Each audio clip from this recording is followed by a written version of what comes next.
शाळेला सध्या सुट्ट्या आहेत, त्यामुळे आईसोबत भुईमुग काढण्यासाठी अवनी टेकाळे वर्ष 10 ही मुलगी आईसोबत गेली। बांधावर खेळत असताना अचानक पाठीमागून पुढे काय घडलं पाहण्याआधी एम मराठी न्यूजला जरूर सबस्क्राइब करा। याविषयी विस्तृत माहिती अशी की सध्या भुईमुग काढण्याचा सीझन जिल्ह्यामध्ये जोमात आहे। अवकाळी पावसामुळे शेतकरी उन्हाळी भुईमुग काढणीमध्ये व्यस्त आहेत। परभणीच्या माळसोन्ना इथं शेतामध्ये भुईमुग काढण्यासाठी अवनी ही 10 वर्षीय मुलगी आपल्या आईसोबत गेली होती।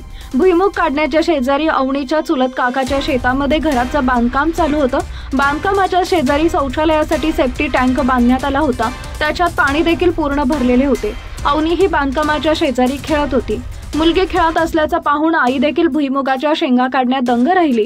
सायंकाळची वेळ झाली, आईला अवनी कुठं दिसत नव्हती। आवाज दिला तरी तिचा काही प्रतिसाद मिळाला नाही। बांधकामा शेजारी खेळत असल्यानं आई त्या बांधकामाच्या आसपास अवनीला शोधू लागली, मात्र तिथं अवनी दिसलीच नाही। पण तिची चप्पल मात्र आढळून आली। चप्पल पाहून आईनं आरडाओरडा सुरू केला।